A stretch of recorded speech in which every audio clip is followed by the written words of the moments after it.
ఒక దేశానికి సంబంధించి వలసదారులు ఎక్కువగా ఒకటే చోట నుండి వస్తున్నప్పుడు ఆ దేశానికి సంబంధించి సెక్యూరిటీ పరంగా కొన్ని ఇబ్బందులు కలుగుతూ ఉంటాయి. సో ఇలానే ఎమర్జెన్సీస్ ప్రకటిస్తూ ఉంటారు. సో స్పెయిన్ లో ఇటువంటి ఒక నేషనల్ ఎమర్జెన్సీ గురించి ఇప్పుడు మనం మాట్లాడుకోబోతున్నాం.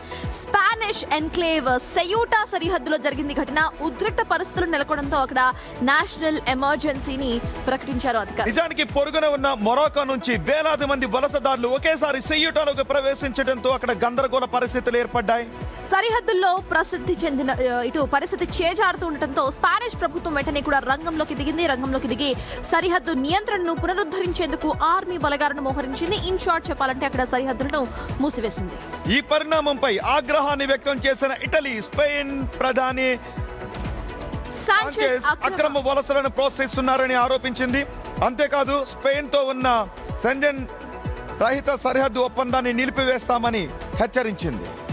ఇప్పటికే ఇటు పూర్తిగా కూడా మనం చూసుకుంటే గడిచిన కొద్ది రోజులుగా దాదాపు 2000 మందికి పైగా వలసదారులు ఒకటేసారి కంచెలు ఎక్కి స్పెయిన్ లోకి ప్రవేశించే ప్రయత్నం చేశారు. అందుకే అక్కడ నేషనల్ ఎమర్జెన్సీని ప్రకటించారు. కొన్ని చోట్ల అయితే కిలోమీటర్ల మేర ఇటు సముద్రంలో ఈదుకుంటూ కూడా జనాలు ఈ ప్రాంతంలోకి వచ్చేసినట్టుగా అక్కడ అధికారులు చెప్తున్నారు. నిజానికి అక్కడ సముద్రంలో ఈదుతూ ఉన్న సమయంలో చాలా మంది ప్రాణాలు కోల్పోయారు.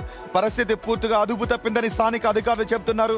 సెయూటా సరిహద్దు వ్యవస్థలు పూర్తిగా కుప్పకూలాయని అక్కడ ప్రాంతీయ ప్రభుత్వం హెచ్చరికలు జారీ చేసింది. చూడండి, ఒకసారి కంచెలు దాటుకుని లోపలికి వస్తున్న దృశ్యాలు మీరు బిగ్ టీవీ స్క్రీన్ పైన చూస్తున్నారు. దీంతో అక్కడ ఉద్రిక్త వాతావరణం ఏర్పడింది. ముళ్ళ కంచెలను దాటుకుని ప్రాణాలకు తెగించి ఎలా వెళుతూ ఉన్నారో చూడండి. సో వీళ్ళు ప్రాణాలకు తెగించి అక్కడ సరిహద్దులు దాటే ప్రయత్నం ఎందుకు చేస్తున్నారు అనేది ఒక క్వశ్చన్. అయితే అంతమంది ఒకటేసారి సరిహద్దు దాటి శరణార్థులైనా సరే వలసదారులైనా సరే ఒకటేసారి వేరే దేశంలో ప్రవేశించినప్పుడు నేషనల్ ఎమర్జెన్సీస్ అక్కడ ప్రకటిస్తూ ఉంటారు. ఎందుకంటే దేశ భద్రత అక్కడ ఇటు సెక్యూరిటీకి సంబంధించిన ల్యాప్సెస్ కనిపిస్తాయి కాబట్టి పూర్తిగా కూడా ఇప్పుడు బార్డర్స్ ఏవైతే ఉన్నాయో వాటన్నింటినీ కూడా ఆర్మీ మోహరించి అక్కడ బార్డర్స్ ను క్లోజ్ చేసే ప్రయత్నం చేస్తుంది. ఇవన్నీ కూడా అక్రమ వలసలు. నిజానికి యూరోపియన్ యూనియన్ కు ఆఫ్రికా ఖండంతో ఉన్న ఏకైక సరిహద్దు సెయూటా. అక్రమ వలసదారులు ఎప్పుడు యూరోప్ లోకి ప్రవేశించాలి అన్న ఇది వారికి రాజమార్గంగా మారిపోయింది. మానవ అక్రమ రవాణా ముఠాలు కూడా ఈ పరిస్థితిని చాలా అనుకూలంగా మార్చుకుంటున్నాయట. అక్కడ ప్రస్తుతం సైనిక బలగాల సహాయంతో సరిహద్దులను సమీక్షిస్తూ పరిస్థితిని అదుపులోకి తెచ్చేందుకు స్పెయిన్ ఉన్నతాధికారులు ప్రయత్నిస్తున్నారు.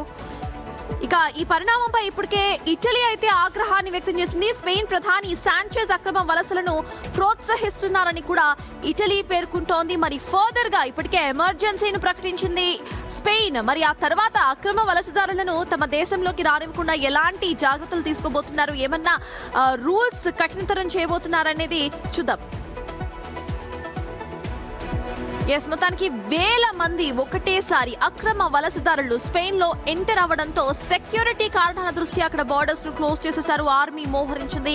ఇటలీ ప్రధాని స్పెయిన్ పై ఆగ్రహాన్ని సైతం వ్యక్తం చేశారు. మరి స్పెయిన్ అక్రమ వలసదారులపై ఎట్లాంటి చర్యలు తీసుకోబోతోంది, ఇంకా కట్టుదిట్టమైన భద్రతను ఏర్పాటు చేయబోతుందా లేదా చూద్దాము. అక్రమ వలసలు అనేవి ఏ దేశానికైనా కూడా సెక్యూరిటీ థ్రెట్. బంగ్లాదేశ్ నుంచి మన దేశంలో కూడా అక్రమ వలసదారులు అలాగే ప్రవేశిస్తూ ఉంటుంటారు. వాళ్ళని మళ్ళీ పంపించడానికి మనం చాలా కష్టపడాల్సిన. కానీ జనరల్లీ అక్రమ వలసదారులు కొంతమంది ఒక్కొక్కసారి బ్యాచెస్ గా వస్తూ ఉంటారు. సో ఇక్కడ చూస్తే ఎంతమంది వేల సంఖ్యలో మొత్తం గ్లోబ్ అంతా ఒక్కో చోట ఒక్కో రకమైన పరిస్థితులు భయాలు నెలకొంటూ ఉంటుంటాయి. సో ఈ అక్రమ వలసదారుల కారణంగా బాధపడేది భారతదేశం కూడా ఉంది, బంగ్లాదేశ్.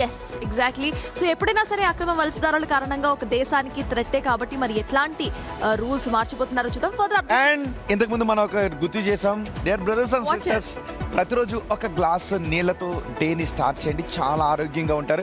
అండ్ ఒక విషయం గుర్తు చేయాలి, ఇది రెగ్యులర్ న్యూస్ బులెటిన్ కి కొంచెం భిన్నంగా ఉంటుంది ఈ సుప్రభాతం బులెటిన్.